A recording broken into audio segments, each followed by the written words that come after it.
For me, I feel empty in those times. The universe calls to you. Keep pushing. You're meant for something.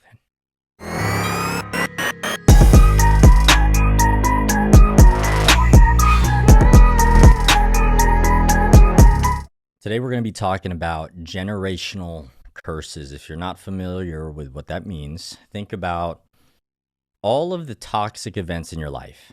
Think about your family. Think about all the turmoil you've ever experienced. Think about all of the times in your life where you questioned, is this how it's supposed to be? Is this how it's supposed to be with my parents? Is this how it's supposed to feel to be part of this family? Is this what family is? Is this what bonding is supposed to feel like? Is there even a bond present? I don't know about you guys, but at least in my family, I don't know if this is a Filipino cultural thing. I don't know if this is just my family. I don't know if this is just families in general. But what I'm finding as I continue this journey of personal development is there's so many things in my life that I've blacked out. There's so many times in my life since I was 10 years old when my mother decided to break the news to me and my siblings that our family was breaking apart. Dad was cheating on mom. Mom figured it out, found out. And this was right after I had wrote this huge, long, beautiful letter of my dad being my hero. And I remember it so vividly. There's a neon green couch that we got from IKEA. I was wrapped up in a little blanket. And when I heard this news, I just kept thinking about that letter. I put my heart and soul into that day. And I just remember putting that blanket over my head, covering my face, and then just falling to the side and just completely breaking down. It's like everything shattered for me. And this dream life that I lived,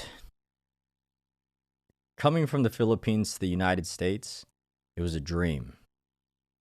It was like something you only ever see in the movies. Like, we didn't have a mansion. We had a probably $150,000, $200,000 house in Arizona. But that was a beautiful life. And after that, 10 years old, I went into a very dark place. Now, there's like remnants of the past. I don't really recall everything because a lot of that was blacked out. My subconscious trying to protect me emotionally. And as I continue to do the inner work, investing $700,000 into myself and counting to find who I am at my core, what I found is one of the biggest curses in my family is the word family. It's the definition of family and what I perceive to be true. See, for me, normal was making sure that your parents were always happy with you. My normal was always making sure I did the sports, I took the action, I did the things that actually made my dad look at me, want to spend time with me. Because if I wasn't doing those things, if I wasn't playing the basketball, if I didn't get into motocross, if I wasn't playing the drums, unless I was doing those activities, my father actually never spent time with me. Now that I think back, there wasn't really a time where we just went to the park for the sake of going to the park.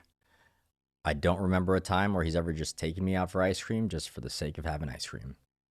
I don't remember going to do any type of extracurricular activity just for the sake of bonding and spending time. And I always put it that he was dealing a lot with money, divorce and all. And that was a messy time. So over the years, I've normalized finding a reason why my father was the way that he was. The crazy part is 20 years later, we finally started establishing some type of connection and bond. But because of how successful I'm becoming in my businesses, money became this thing again. And because money got in the way, just like 20 years ago, my father dropped me again from his life. And the weird part about it is I'm still figuring and processing through the emotions of Is it normal to feel like you're to blame? I was talking to my therapist, and he mentioned to me that it's not actually my responsibility to heal my father because I'm not his father. And the craziest part about generational curses is like you don't even know that it's a curse. You've normalized it so much in your life that it just is what life is. And so when you're like me and you become that person in your bloodline that takes the hard path, that changes their operating system, changes how they view the world, changes the healing patterns to break the patterns, it's a lot. It's a lot to ask yourself, why doesn't my dad want a relationship with me? Why doesn't he want that bond? I mean, I have 2 daughters right now, and I give everything every day just to feel their embrace, talk to them, bond with them, make sure they know I love them. Just being present, being there. And for my whole life, whether I want to admit it or not, I long for that from my parents. I long for that from my father. But unfortunately, what they say about hurt people hurting people is very true. You know, this is maybe love that he's never received. So the only thing he knows is how to be that. And the part that hurts the most is accepting that maybe life will be a life without him. That if it's not my burden to bear to heal him, then I have to also accept that for me to enter the next evolution in my life, it has to be without the people that no longer serve a purpose, who only take and take and take. And you might be experiencing this in your life. You might have experienced this in your life. You might be confused about it. You might still feel some type of guilt or resentment or shame that it went out to be this way. But the reality is, if you really think about it, don't you deserve to live a happy life? Don't you deserve to have people in your life that want to fight to be in your life? Don't you deserve that? Aren't you worthy of that? See, I think coming from a Filipino family, I think coming from a third world country, I deal with a lot of self worth issues. You might see me have the Rolex on. You might see me with my Lambo. You might see me level up in my life, have the house, have the awards, have all the materialistic things. But the truth is, the reason why I have all of this stuff is because I'm constantly practicing how to value myself, that I'm worthy of having whatever I want. Because it feels like one of the biggest curses in my family is just not being selfish. It's just actually appreciating and being grateful for people in your life, that they are in your life. See, one of the things that I've learned being a coach, being a mentor and a guide, a senior to others, I give to the world what I never received. I give to the world everything I wish I had, everything I wish I got, because I know how much it hurts not to have it. But who you have to become to break generational curses requires you to think far bigger than yourself, far bigger than your own family right now. It requires for you to think about the future generations and how, if your bloodline was on a downhill spiral, and at the point in which you lived, the 50 to 100 years that you live, is that turning point that every generation will be able to see. It's a lot.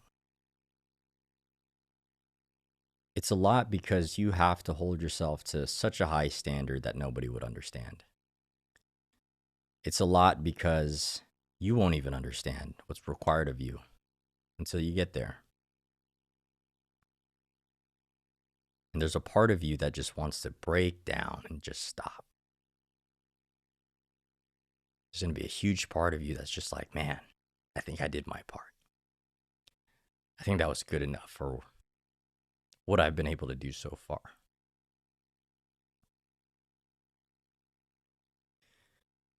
And then that purpose calls to you again. And you hear the voice of God. The universe calls to you.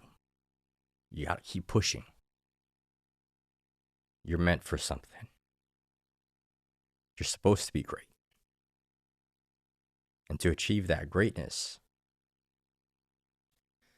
it requires you to heal all the parts that are broken.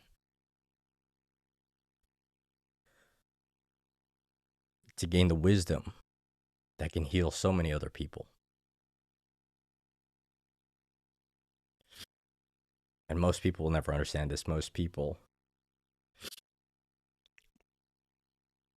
are so caught up in the emotions of everything.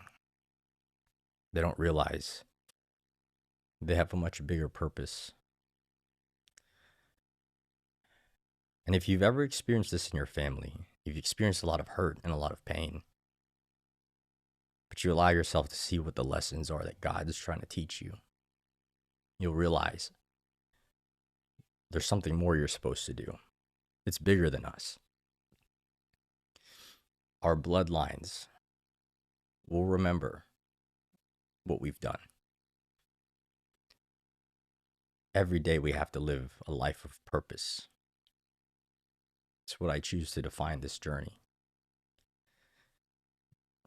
It's hard to look at your life and say, man, I had to go through that. I had to experience that. I have to experience more. Have I not given enough yet? When is it going to be enough? What I want you to understand is everything that you give is enough. It's a lot. And you can stop at any time. You've carried the bloodline far enough. But the question is, are you looking for the time where you've given enough? Or are you willing to be the person that just goes as far as they can go? For me, the longer I burden the responsibility, the less my children will have to. The shorter their journey will have to be in this entire process. And in one life that I have to live, in the one life, if I can take us as close to the finish line as I can finally do something good with my life. Something meaningful. When we think about the thing that God has given us, these fingerprints that are unique to us, nobody in the past has ever had these fingerprints. Nobody in the future ever will. And if it's true that nobody in the past has ever had these fingerprints, and nobody in the future ever will, that means the imprint that we leave in this world is the only imprint we can leave. So we have to make it count. And it's a lot. And there's going to be some times where you think you're crazy. There's going to be some times where you question, why am I doing the things that I'm doing? Why am I taking these steps? Why am I taking the hard path? when I can live just the easier life. I don't have to burden this, and I can just live. I can be free. You could. For me, I feel empty in those times. To know that I have the potential to do so much good for my people, for the world, and everybody that I touch in this entire process. What a waste it would be to never experience that version of me. What a waste it would be for you to never know who you could be. And in our upbringing, sometimes that ember that we can cultivate into a flame, it goes away. The curse makes us believe that that's it. This is how life is supposed to be. And we have to be the crazy ones that genuinely believe that it doesn't have to be this way. That we can write our history, we can write our story, we can rewrite our story. We have control. And in the days where we want to give up, and questions and fears and doubts, they just take over us. We can't even trust ourselves in those moments. This is where you fall back on your faith. This is where you surrender to something much bigger than you. To realize that everything that you were supposed to accomplish in this life has already been written. How you experience it and how you get there, that's the part that you can control. If you're willing to sacrifice and pay the price, to burden that. Because most people would be afraid. So when we think about free will, you have the choice. Do we play victim? Do we just experience life this way? Never being able to self-actualize, never being able to experience what life could be? Do we play that victim? Or do we choose the hard path? Do we choose the path that requires us to become more than we've ever been? To forgive more than our hearts have the space for right now, and believe that we can create more space. To calm the chaos in the mind, in the body, in the spirit, in the heart. To experience pain and heartache, and choose to believe that that pain can mean something. We can define it to mean something. We can turn it into good. I think that a life where we understand that it doesn't have to be this way, where we understand that we can change everything in life, I believe that's the purpose. I believe that we can prove to ourselves that there's something lying dormant in us, much more powerful than we realize. And if we spend our entire life seeking to unlock that part of us, our purpose, our higher calling, we can get to the end of this journey of life and we can be proud that there was a turning point in our life that the rest of our bloodline will be able to, without a doubt, know. You changed everything for us. And when your children and your children's children talk about you and tell stories of you, and their children, and their children, and their children, it's when everything changes for everybody.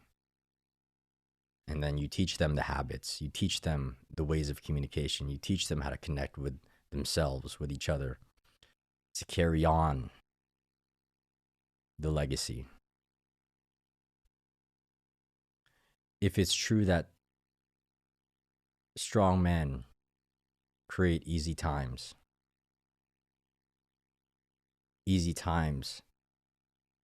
create weak men, and weak men create hard times, it's important to know that the curses of generations can come back up. It's like if you gave all of your wealth to your children, but you never taught them financial literacy or how to view money, how to understand money, they will lose it all. And if not them, their children. As you continue on in your life, I want you to think about the type of family, the type of legacy, the type of people that you're helping create today by the habits, by the discipline, by the mentality, by the heart that you're setting as an example. If it was generations from now and you could come back to experience the world after you left it, what would make you just so proud that you spent that one life you had to live to help cultivate that?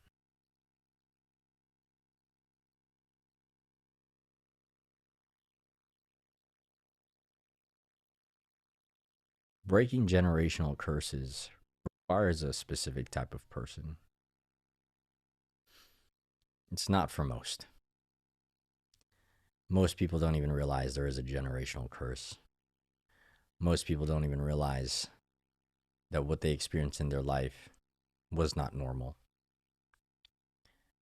Most people will never realize that they have the power to change it. Most people realize or never realize that unfortunately their children will experience the same thing they did because they weren't aware enough to know that there was something wrong in the first place. But if you are one of the few, what they call the black sheep, the one in the family that could change things, just be prepared for a battle. Be prepared for a war. And be prepared to really find yourself. Be prepared to give everything you are and everything you got. And that sometimes these battles, these wars, these fights, they're not going to be fair. You will be kicked when you're down. You'll finally start finding peace. And those you love will take from you. And it will require you to continue to be the best version of you during those times, to continue to be an example, to live truly in congruency with the vision that you have of the future you want to create.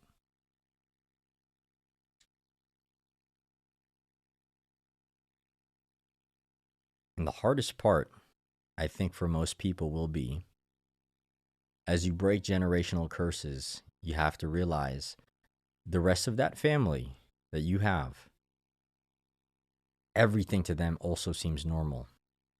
So for you to start actualizing change will trigger things in some of those family members, some of those friends, and you will no longer have that love or support. And then there will be some that feel the conviction you have. They'll also hear the calling. Realize who is who. Protect your energy, protect your space, and take your time. This is a lifelong mission. This is not something that's going to be fixed overnight. And you're going to have to go through all of the highs and equally as many lows, if not more. And you're just going to continue to be challenged. And what I want for you as you become this world changer, the person who changes the trajectory of their bloodline, to heal yourself in the process, to surrender when it's time to have faith, to believe in self and believe in your path, that everything that you're doing is for a purpose, even if nobody else believes you, and even if sometimes you doubt yourself.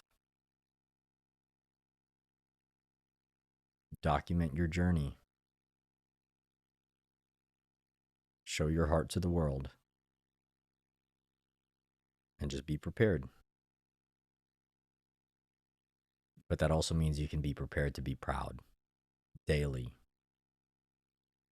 that you are that person in your family. And it will evoke change in everybody else that you ever meet in your life.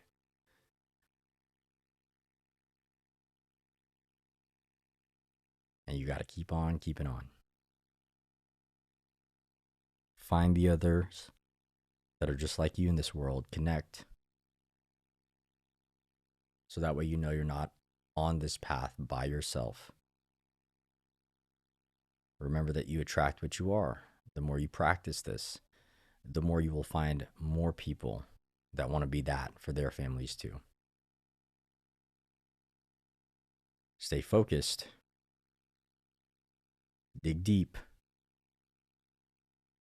And always remember what you're doing this for and who you're doing this for. And every day, live and show proof. Be the example for everybody in the world and your family. Because that's where it starts. And everybody, including yourself, will sense that change. Be proud. You got it.